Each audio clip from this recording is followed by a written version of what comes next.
để còn là chuối Midland cho vô hiện nay mà lên mua giật mấy đấy hiện nay cái tốt Khalid sẽ tại lên bàn Khalid Sun rises when I give the word. và chẳng miên là bạc mốc bên đặt cover ok tìm mấy đam vẽ vì team flash romer mình đi và mà chốt nick tranh và lén sau ra bán nó cả và lên sau ra goal option đánh thì đã hồi giờ đi vay đam mong vô không sắm khăn đi mấy sao ta on top trending ngó đi mấy tay thì môi thằng ngó và sẽ để tranh trắng á và lén còn đi mấy sau ra còn đi mấy đến nhau mình rằng và lén này thế làm thông vô không Wishing Lantern này thêm đi mình HRT thôi mình hiền Asha có mà đã yes sir Kevin Rowe Ali Adrian Land Soyu Jungle Midland ra bo OP nơi sau tay về nhà lấy trong hai tay về sau Nova Ria tay Nova Ria vẹn đi của bạn lính ca của đá lên bàn vẹn đi ca của đá lên bàn và hai lock tay và lu knock có lò đây lu knock hai đợt ta có cái ta lu knock rồi có ca có của đá đó nha không còn có đây mới là cái thời ca chiêm thời ca xuống tìm mê cho một bay phòng và nhưng mà mới ca cái đá còn bị giang ta cùng pha là mấy anh đi mấy cái Valentina cho mơ không cái này mà nè hai sáng vậy bà và lấy là lấy cái bẹo Wishing Lantern này thêm TP á ta và lấy nên nâng chít trending top đi make đây rồi tệ hai và lấy nên nâng miên Wishing Lantern này thêm TP đây rồi tệ mà chia đam máu mà pon pi rồi đi make pi chia trong đạch bà khai lên và lên mình đi đời bán clear lên này cả mít này hàng nét này mid សម្រាប់ pro ដោយអត់បាន clear lane ទេបែអត់មាន skill clear lane លឿនមានតែការ៉ាសិនបន្លាស់មួយឯង Fasha ក៏មានតែមួយ skill ដូចគ្នាខាងនេះ lane ដាក់មកជា Khalid ពុះ3តង់ដាច់ហើយគេ level 2គេដាក់កាំង lane យកឥឡូវចាំមើល S2 របស់ Valent តែមើល S2 របស់ Valent បើ S2 របស់ Valent គាត់យកកាត់លុយពី item អត់អីទេតែបើគាត់យក movement speed ត្រៀមបាទចាំមើល OP នៅ S2 របស់នេះខ្ញុំមានអារម្មណ៍ថាចេះបើសិនជាក្នុងករណីដែលគាត់ clear មានតែ fast clear rotation ណា rotation ចូល jungle គេបាក់ដែរណា jungle ស៊ូយូយើងមានជំរឿ13jungle gold mid gold ESP បាទចាឥឡូវស្វាគមន៍អ្នកគ្នាជាមួយនឹងការប្រកួតវគ្គទី2រវាង Pro Esport បាទជាមួយនឹង Team Flash KA អញដើរវគ្គវាយនេះបាទទី2មកនេះណាបាទហើយទី2ទៅបាទចាំបាយមនុស្សណែមកជះខាត់បាយឲ្យឈាម4ឲ្យឈាមកាបែលយកបានអត់បាទ clear ដែរធម្មតាបាំងជន់មួយពីពេគាត់តេះឈាមតែប៉ុណ្ណោះបាទ rotate ទៅណាឥឡូវតើ goal ក៏បាន ESP អត់ rotate ទេណាមួយបើយើងមើល mini map ឃើញថាFelix ជាមួយនឹង បាទឥឡូវយើងបានត្រឡប់មកវិញដូចគ្នាប៉ុណ្ណានៅក្នុងវគ្គទី2របស់យើងត្រីបាទពី call នេះបាទដែរសម្រាប់ OP 2នាក់ទីតែម្ដងដើម្បីធ្វើការ rotate វាយវិញក៏យកជាមួយ agility មួយដែរបាទឡាយយក weapon master អីប្រកបាទគាត់យកនេះទេ face for blur ទេណាយ៉ាហើយគាត់យក master assassin នេះគ្នាបាទ so you លេង assassin ទេ attribute yeah wow cool ទូអូមីតទាំងពីរគឺមាន S2 ជា wilderness offering ដើម្បីបុក movement speed rotate ទៅ lane ផ្សេងដូចគ្នាបាទចឹងឥឡូវ Romer ពាក់ស្បែកជើងម្នាក់មួយសិនគាត់ caution blast ទាំងពីរនាក់ដើម្បីងាយស្រួលក្នុងការ clear lane level 4មានហើយពី call លេប្រត់ចាក់យកបាទហើយមកចាក់មាញ់រៀងចុកបន្តិចបន្តែជាមួយនឹង level របស់ Saxo គឺចាញ់ level បន្តិចបន្តួចទៅលើ Oily Romer មិញតាម map Fasha តណា Fasha មិនវាយក្រោមបាន2 skill អូជះបណ្ដោយលឹបបានមកជះដែរជះមួយដាស់មកវិញបាទមកជះហ្នឹងយេមកជះហ្នឹងមេឃហ្នឹងមានមកស៊ីលេចទៅចាញ់ level បន្តិចរបស់ ADM ដែរបាទចុះ hero វាយឡើងឈាមហើយគាត់យក crab តែ mid lane OP ឆោតឈាមតែមានការដេញបាយទៅលើ calling លងខ្លួន burst blood ចូលទៅលើ OP បាទហើយនៃការចង់វាយទៅលើ OP ពេកគេដាក់នុយនោះទេ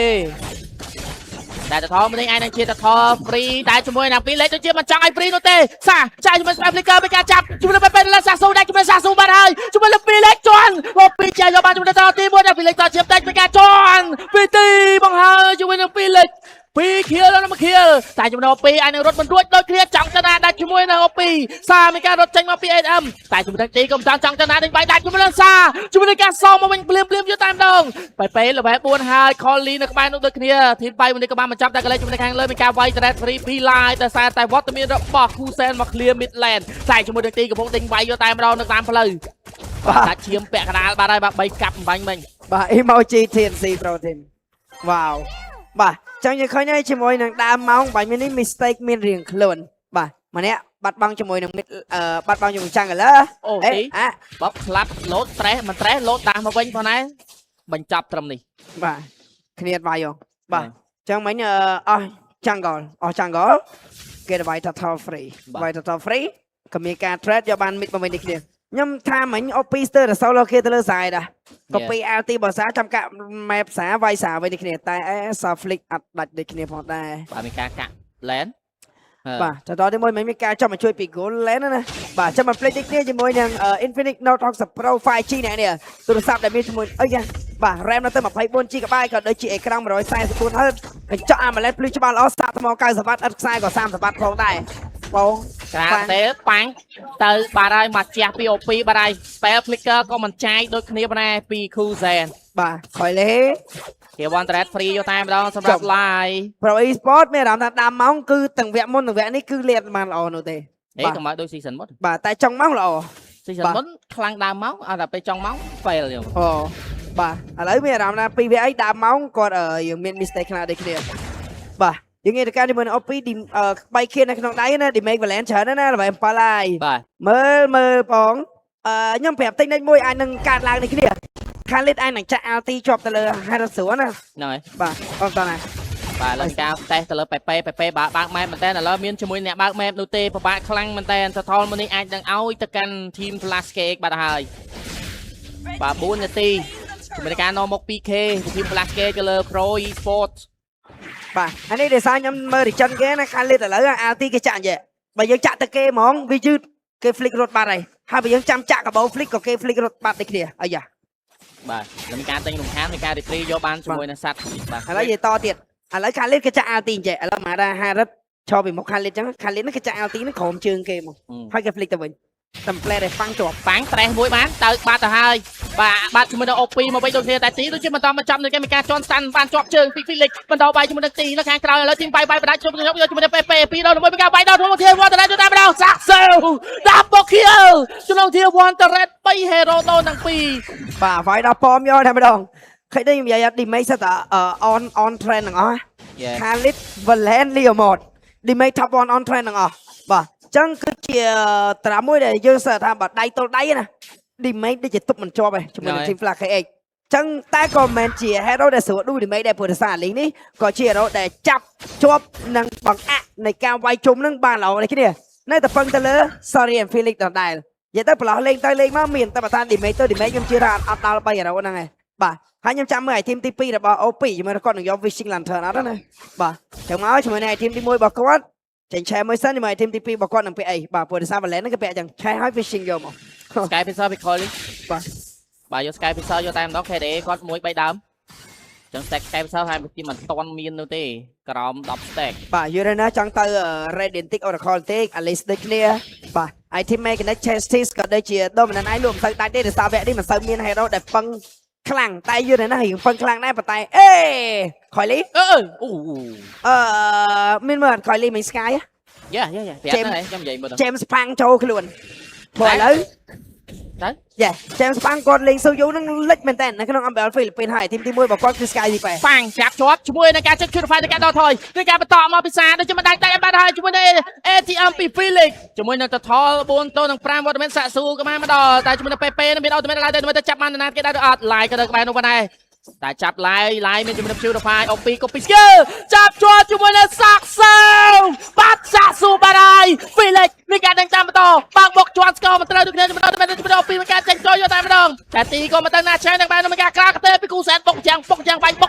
តែជាមួយនឹងទីមួយរូបទៀត2រ៉ូតជាមួយនឹង Total មិនបាននៅឡើយលប Total នេះទៅកាន់ Pro Esport បាត់ភ្នែកតាមមួយផ្លែតគេឆ្កាស់ចូលមកជាមួយនឹងស្មៅកដាគេវាយវិញទៀតអរ៉ាំង buff បាទ free orange បើដែរទេហើយយ៉ាង Felix ថាបើមិន free ចាំខ្ញុំមកជួយ Wow Chase Team Support Drone ក៏បានចូលទៅកាន់ប៉ៃដូចគ្នាជា team កាត់ជាមួយនឹងតា Speed ទៅកាន់ Cloud បាទមិនក៏មានការចេញជាមួយនឹង Feather Heaven ទៅកាន់ Gozen ឲ្យវាយលឿនដូចគ្នា ដាច់តែ មិនមកប្រើជាមួយនឹងការផ្លេចមើលស្មៅកដាលខាងឆ្វេងនឹងមិនតិចគេចាប់សាកស្រូវបាត់ជាមួយនឹងប៉ៃណា តែគាត់គួរដឹងអត់ បរិស័ទចេះមកផ្លែតបាត់ info គេហ្នឹង player គាត់បោះ 3 finger មើល team fight គាត់ចាប់អារម្មណ៍ថា movement គេទៅណាខ្លះហើយប៉ែដូចចិត្តទៀតគាត់ណាមកផ្លែតតែគេអត់ចាប់អារម្មណ៍គាត់វាមកស្មៅហ្នឹងចាប់គេបានយកមកបាទយើងគួរឲ្យ credit ទាំងអស់នេះទៅកាន់ប៉ែមែនតើជាមួយនឹងកន្លែងឆ្កើបាញ់មិញណា free total ទី3 copy skill បានហើយពិសាទៀតផងណាពីលិចក៏នៅក្បែរនោះ lot ទី1នៅ70វិនាទីទៀតដែរណោះ Hello គូសែននៅសល់ spell flicker នោះទេចង់ចាប់មិនមែនជាការងាយដូចគ្នាតែបើសិនជាញោះអស់ spell flicker ក៏ជាអំណោយផលទៅកាន់ lot ទី1របស់ team Clash Gate ផងដែរ Vortex ពី Coily បាទ Vortex បើជើងកាន់ cooldown ជាមួយនឹង Queen Wing ហើយនឹងនិយាយទៅ Queen Wing ហ្នឹងមិញអត់ទេចង់និយាយថាទាំងអស់ហ្នឹងដែលចេញមកតាមក្រោយបាទដើម្បីយកកាត់ cooldown 40% មកវិញនិយាយទៅសួរខ្ញុំគេនៅតែពាក់កាត់ cooldown 40%ក៏ដូចជា Queen Wing ដដែលតែគាត់ថា3 2 1ចាប់ជាមួយនឹង ATM គេត្រេះមួយថ្ងៃទៅចុច ultimate ដេញ flick នឹងការវាយ copy skill ពី OP ក៏ដល់ back up មកហើយមកពី team Clash Gate មកហ៊ានចូលតនពេលវេលាដែរទៅតែការ boss skill ក៏មិនត្រូវជាមួយនឹង feeling ការពួតនឹងវាយលើ live មើលគាត់មើលមក skill ជឿយកទៅបានតែមិនការដល់ថយ flip យកតាមម្ដងបញ្ចប់ team វាយឥឡូវមានការចាប់បានបន្តទៅលើទីមាន ultimate ជាមួយនឹង feeling សោ ultimate ទៅគ្នាបណ្ដាកន្លែងជាមួយនឹង OP មានការពួតយកទៅបានតែមិនការវាយជាមួយនឹងគូសែនមានការដល់ថយមានការសានជាប់ជួនជើងគូសែនវាយឡាប់តែបាត់បងបាត់ហើយតែ feeling ក៏មានការដល់ថយនឹងគ្នាសោជាបន្តិចតែ spell ក៏មិនមានបក3ដើម្បីជួយពីប៉ែសាស្រូក៏បានចោលខ້ອຍលេជាមួយនឹងការបន្តជាមួយនឹងទីបន្តខំមកគ្រាប់បាត់ដូចគ្នាដែរ like ឲ្យរត់រួចបាត់បងជាមួយនឹងខ້ອຍលីដូចគ្នាអូចុះមិញសារបន្តខំបាទមិញបន្តត្រូវទៅទីបាត់បាទមិញឆ្ងាញ់ពេកព្រោះមើលទីចាក់អាទីឲ្យខ្ញុំប្រាប់ចាក់ក្រុមជើង flick ទៅមកហ្នឹងម៉ាំងជាប់ពីវ៉ាវឥឡូវទី 5 ឡតបន្តទៀតអត់មានចាំងកលឺបាទអត់មានចាំងកលឺទេ free lot បាត់ហើយ free lot បាត់ហើយតើបានបាញ់មិញបើសិនជា Coily គាត់មាន Queen វិញសប្បាយលេងបាទតែគាត់មានបាទណាមួយតែពិតជាមួយនឹង Pro Esport គាត់ដែរនឹងទៅបន្ថយដៃបន្តិចព្រោះដោយសារមិញគាត់បុក Adam អស់ skill សំខាន់កាន់ច្រើនហ្នឹងបាទតែបើបញ្ចប់មិញគាត់ start team fight មកដល់ទៀតលឿនពេក skill សំខាន់ខ្លះអត់មានបាទណាមួយគេអាចនឹងមានជាមួយនឹងmap របស់គាត់ដូចគ្នាបាទចាំមើល lot មួយនេះនឹងយកបានគេខ្លះនេះចាំមើលអស់ហើយនឹងគាត់មិញបោកទៅទីចាក់ក្រុមជើងកំបោ flick ចាក់ក្រុមជើងកំបោ flick ងាវគេចាក់ជើងលឿនកាត់បើសិនជាយើងចាក់តគេហ្មងវាយឺតហ្មងទៅដល់គេហើយបើពេលគេ flick បើយើងកំបោ flick តាមផុតដៃគ្នាយកអត់លេងតែឥឡូវគេលេងចឹងខាងចាក់ចោលក្រុមជើង flick បោហើយយកហើយបាទប្រហែលដែរឲ្យ Frog នៅ10នាទីចង់បុកចូលមួយកាត់ lot ទី1នៅមួយ Cinderella ណាមួយបើយើងឈរតុបប៉មទី1 mid គេវាយពីប្រឡោះប៉មទី1ទី2មកអាហ្នឹងគេអាចនឹងវាយយើងខ្ចប់ដែរហ្នឹងដូចគ្នាខាងលើបាទឡតអត់តវាយណាកាកាអត់អីគាត់អាច free បានបាទមានការ gang ពីប៉ែតែត្រូវចាំថា live អត់តមាន spell ទេតែអាចនឹងពេញតពេលវេលាអត់អីទេតែ lot មួយនេះបើយកបានភាធូគឺជារឿងបាញ់ហើយអត់មួយតចាប់ជាមួយនឹងទីយកតែម្ដងអាចទៅបានជាមួយនឹងទីដែរទេអត់ទេថយមកវិញតែជាមួយនឹងប៉ែចាយជាមួយនឹង spell flicker បន្តមកពី OP ត្រឡប់មកវិញការដក1 2 3មិនដាច់រត់រួយពីប៉ែមកវិញចាយអស់មក spell ចាយមក spell តែក៏ cooldown នឹងតាន់បាទឡតបន្ទាប់103ចង់ខកគ្នាតិចតួចទេអូយកន្លែងមិញមានអារម្មណ៍ថា make play ខ្លួនណាដោយសារគាត់បាន max skill ទី1ជាប់ទៅលើ Khalid អញ្ចឹងរាល់ damage បន្ទាប់របស់គាត់នឹងដែលចាប់ជើង Khalid ដែរ Radiant បាទបាទ Radiant មកក៏ចេញមកដូចគ្នាប៉ុន្តែដោយសារតែប្រភេទរោគាត់ភ័យខ្លាំងពេកបាច់জীৱនកាល spell អត់តែមួយនោះទេគឺប៉ែlot មួយនេះត្រូវការពជាពេលរហូតដល់80វិនាទីទៀតដូចគ្នាបាទយើងមក play ដូចគ្នាបងដែរជាមួយនឹងគម្រោងកញ្ចប់ Secret AO Gamer ភ្ជាប់ជាមួយនឹងកញ្ចប់នេះអ្នកគ្នាទទួលបានតាំងពីអ៊ីនធឺណិតតេនឹងពេចសម្រាប់ផ្ញើនិងប្រើនេះខ្ញុំដែរជាពិសេសគឺបង្កើតឡើងសម្រាប់ Gamer Mobile Legends ស្បែក3តែម្ដងតិនន័យដឹងអត់អស់តិនន័យហើយបាទជាមួយនឹងអ្នកគ្នានឹងចំណាយត្រឹមតែ$1កន្លះទទួលបានជាមួយ8 GB តេនឹងសារនៅក្នុងប្រព័ន្ធ60អូពេអូយទូដាច់អត់ទេមិនដាច់នោះទេដល់ហើយមានការចាប់បាននោះគ្នាមិនដែរដាច់ដូចជាតាំងយកតែមែនទេជាមួយនឹង ATM ជាមួយនឹង skill សម្រាប់ការលោតចូលវិធីចាច់ជាមួយនឹងវិធីការកលលេខដាច់បានហើយជាមួយនឹងការជន់ខាងក្រៅមកពីលេខតែពីលេខតជន់តែពីលេខនោះគ្នាមិនដែរបានជាមួយនឹងពីលេខបន្តទៀតទេលោតផុតដូចគ្នាដូរជាមួយ Coily កើតតន់ជាមួយនឹង lot ដដែលវ៉ាវតែអស់ spell អស់ 90% សល់តែ flick អេអោអត់ដាច់ទេប៉ែបាទសល់តែ flick ទៅកាន់ Cruiser តែម្ដងចំណែកឯ hero ដែលដាច់គឺរំពឹងតែតន់ទាំងអស់ដូចគ្នាទៅកាន់ lot មកនេះប៉ុន្តែដែលសំខាន់មិញអស់ win crown មួយដែរ យ៉ាអស់វិញតែក្រោនតែ spell ខាង team flash អត់ទាំងអស់ អស់ rolling តែម្ដងអញ្ចឹងឡូតមួយនេះអញបញ្ហាដោយសារតែ flicker គឺជារឿងមួយប៉ុន្តែ purify គឺសំខាន់ណាស់បើសិនជា PP ចាប់គាត់បាន បាទ គឺហានិភ័យ ហានបាយអត់ភ្លេចទាំងអស់គ្នាណាមួយណាចាំមើលអូ divine ក៏លើចូលមកកាន់ OP my g បាទចាំមើល divine ហ្នឹងដូច team ទី3ឯនេះបាទ បាទ ATM អត់មានជាមួយ purify ទេលឺសូនសំលេងអើយចុច conceal ដល់ទៅមុខយកតែម្ដង ATM ដាក់ ultimate រត់យកភ្លាមតែមាននៅខាងក្រៅបោកដាក់ជាមួយនឹង tier 1 turret របស់ team Flash KX Team turret has been destroyed. បាទដូរជាមួយ turret តែគ្រាន់តែបន្តណានាំមុខ 3K ពី team Flash KX ទៅលើ Pro Esports បាទចុង OP scan LT ណាគេហ្នឹង 10វិនាទីជាងទៀតគេនឹងមាន spell មកវិញជាមួយនឹង purify អូយ OP scan LT ណាគេ and happy birthday ដែរទេអូ OP no copy skill ស៊ូ you អាច remove បានដោយសារ cooldown លឿនអត់អីនោះទេ បាទសំខាន់មិញបើសិនគាត់ដល់ឃើញម្ដងហ្នឹងឲ្យមាន LT flash ឡ មានការត្រេះយកតាមដល់ទៅលើទីបាច់ទីដៃដែរទេទីមានខ្សោយឈាមតែមានការចុចជំនាញហងភ្លាមនៃការឡើងឈាមមកវិញបាត់ជាមួយនឹងពីរលេខបាត់ទៅហើយ ATM ជាមួយនឹងការតែមកគ្រូសានចាយជាមួយ Spy Flicker Team Flash Cake បងខំឲ្យ Pro ចេញពី Lord បាត់ហើយ Lord គឺជារបស់ Team Flash Cake ដូចគ្នាមកដែរ បាទអូអោបាយ អូពេចាយជាមួយ Spy Flicker គាត់ការខៃមានការចុចជាមួយនឹង Winter Crown គូសានលងខ្លួនតែសោះជាបតិចវាយដៃគ្នាមកពីឡាយតែជាមួយនឹង Collie សោះជាបតិចរត់បាត់ទៅហើយតែជាមួយនឹង Felix អាចនឹងការតន់ឡតតែវត្តមានរបស់គូសានកើតមិនតន់ឡតនោះទេ បាទកផ្លូវរបស់ OP សខ្ចីញញខនតែលួតមកតែបន្តិចសមាជិក Pro Esports ហក់មកដល់ទៅ2នាក់អស់ទាំងអីអូចាយ Flicker បតក់ពីបូឡាមកពិសាសោះជាបតិចប្រទេសការដកថយបានដូចគ្នាដែរ Chelsea Sport រចេញមកនេះតាមនឹងគ្នាតែអាចនឹងទប់ជាប់ឬក៏មិនជាប់គូសាន13វិនាទីទៀតតែវត្តមាន4ស្មើតែប៉ុណ្ណោះ live មានជំនួយពីក្រៅ Immortality មកពីទី Lord មកបោកជំនួយទី Red តែបន្តការបាក់មកយកតែម្ដងតែវត្តមើល Felix ផងប្រយ័ត្ន Felix ជន់នៅពីក្រោយខ្នងប៉ាំងអេពេរត់រួចមកវិញដែរទេចាស់មួយការ copy skill មកវិញទៅលើការ copy local គាត់សានមកពី ATR បាទជាមួយ Felix ដាច់ជាមួយ OP បាទហើយ OP អត់មាន spare flicker ទេយើងញោះគេបានតែម្ដងនោះឡើយតែចាយមិញក៏ចាយ spare flicker ពី Felix មកវិញដូចគ្នា បាទមិនមានការ shut down ទេតែក៏យកបាន OP មកឃ្លៀដូចគ្នាណាមួយ skill គង់តែពេញតាន់ពេលវេលាតាន់ពេល OP off flick វាយដើម្បីគម្រាមមួយ បាទជាមួយនឹង spare purify របស់ ATM មានការដកមួយបានល្អខ្លាំងមែនទែន Immortality របស់ទីនៅមានដល់ហើយនៃការបាក់មុខឈរនៅ front line ទៅតែម្ដងធ្វើឲ្យ Team Flash Cake មាន vision លេងទៅលើ Pro Esports ខ្លាំងមែនទែន ឥឡូវមានការដាច់ខាងក្រោមចាំពេលទៅ Lord បន្ទាប់គឺចេញខាងលើអញ្ចឹងមានអ្នកឯងនឹង pressure នឹងធ្វើឲ្យជាមួយនឹង Pro Esports level មែនទែនអញ្ចឹងងាកទៅកាន់ជាមួយនឹងការដែលប៉ះគ្នានៅ Lord ទី2បាញ់នេះដល់ឥឡូវយើងចាំមើលឲ្យ team សិនវិញ3 2 1អូគាត់ពាក់ wishing បងគាត់ពាក់ wishing បងគាត់យកលំពេងសិនឡងបាទក៏ដូចជា divine ក៏แล้วតែខ្ញុំឃើញពាក់ wishing សាហាវបាទវាណាជាការសម្រេចចិត្តរបស់គាត់ដូចគ្នាអ្នកដែលបើកមុខគឺពាក់តាន់តែអ្នកគ្នាមើល team Alice វគ្គមួយនេះដោយសារតែត្រាស់របស់ Pro Esports ណាគូនេះវាបើកមិនបាត់ទេគូនេះវាជារោដែលចាំមាន target ដើម្បីចាប់អញ្ចឹង Alice គាត់ត្រូវការបើកមុខទាំងអស់គាត់ដល់ថ្នាក់ទិញជាមួយនឹង Guardian Helmet ដើម្បីច្បាស់ថាបើសិនជាគេវាយគាត់ទៅចិនឈាមមកវិញបានខ្លះដែរ Felix បាទមានការតេស្តឈាមពី OP ជួយខ្លាំងមែនទែន ឥឡូវកាមើលមកតេស្តអញ ចាប់បានជាមួយនឹងពីអត់ដាច់នោះទេជាមួយនឹង ATM ជាមួយនឹង Purify លោតជាន់ទៅលើខយពីទីក៏មិនត្រូវតែជាមួយនឹងពីលេខមានការលោតមកជួយដូចគ្នាដែរអត់មានអស់ spell ឡើយទេនៅការសល់ spell នឹងអាចលេងតែជាមួយនឹងលោតទៅ30វិនាទីទៀតបន្ត team 3ដែលមានការលោតចូលចាប់ជាមួយនឹង PP សល់ឈាមតែមានការដកថយបន្លំមកវិញដែរ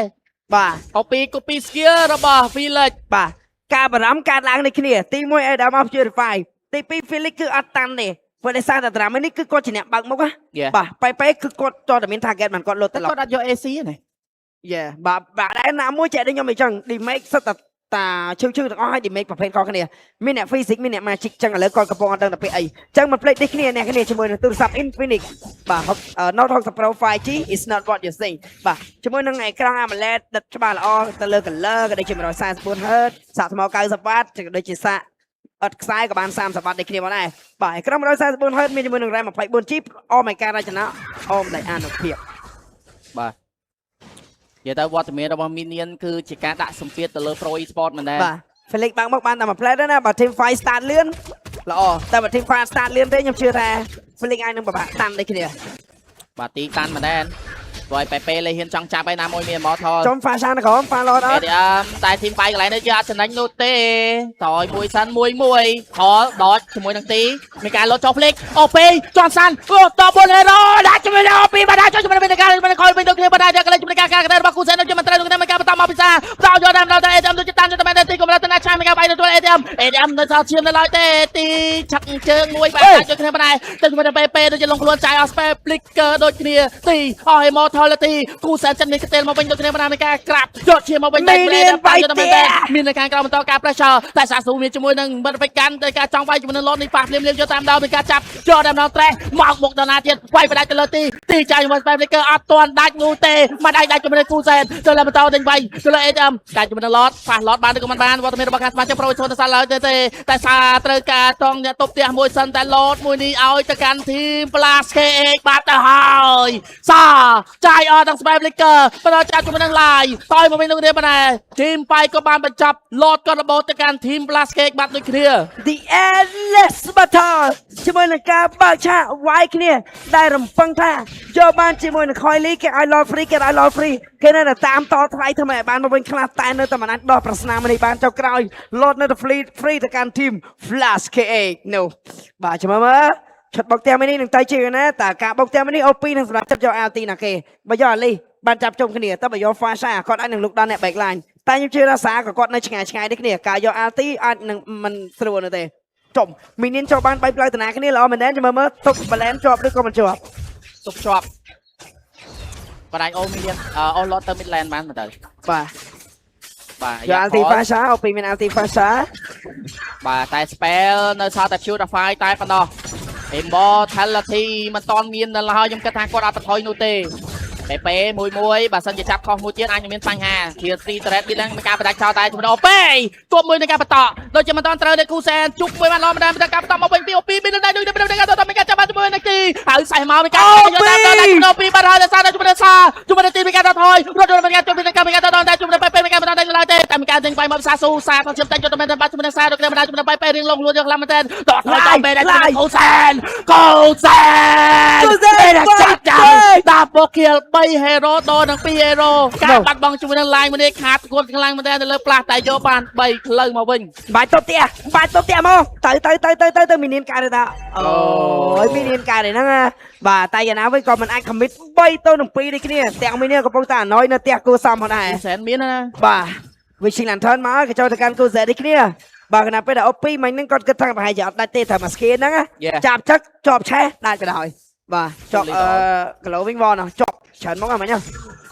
Digital ផង glowing wall ផងបាទ utility item មានពេញបបទាំងអស់គ្នាអីអត់បញ្ហាទេយើងងាកទៅកាន់ដៃ remake ទាំងពីរ 15000 លុយដូចគ្នាបាទអត់បញ្ហា 14000 អូលក់បីជើងចោលបាទគាត់មានជាមួយនឹង Holy Crystal Wishing Lantern Stallium Feather of Heaven ដក defense magic defense ធំក៏ដូចជាប្រឡាត់វិញចំណែកខ្លះមានជាមួយដាវភ្លើង Rose Gold មួយឈុត Trinity item របស់គាត់មានជាមួយនឹង Winter Crown ហើយនឹងបោករែងបាញ់នេះគ្នាបាទនេះសឹកយូចង់ក្រោយតែកាត់ចេញ 40% ចឹងនេះគ្នាគាត់អានេះវាទៅជា team ទី5បាទហើយបាទបែកជំរាបតាមមានការលត់ចាប់អូពីចាជាមួយតែពីកើបាត់ហើយជាមួយនឹងទីមកពីក្រោយតែគូសែនឡើងឈាមសខ្លាំងមែនទេជាមួយនឹងការជាប់ជើងវាយជាមួយនឹងមិនដល់តែឡើយទេក៏លេចជាមួយនឹងសាស៊ូមិនដល់ចូលនេះបាត់ដែរជាមួយនឹងATM មានជាមួយ Immortality ជាន់ពេលវេលាតែជាមួយនឹង2លេខបាក់មុននៃការជន់ flick ចូលមកដល់ចាប់ជាប់នោះទេពីពេមានការដកថយមិនមានបាត់បង់នៅឡើយទេខ្លាចតែជាលើកទី2មកពីគូសែនមានការបន្តបុកជាមួយនឹងជា1តែឡត់នឹងចេញមកនៅពេលបន្តិចនេះបាត់ដែរទីក៏បន្តទៅណាលត់ចូលចាប់សានជាមួយនឹងសាស៊ូដាច់សាស៊ូបាត់ហើយសានដល់2 hero បាត់ជាមួយនឹង line បន្ត3 hero នៃការបាត់បង់ទី Black Egg Oh my god wipe out it's almost over minion មានឈាម12ខ្វល់ไป care minion care minion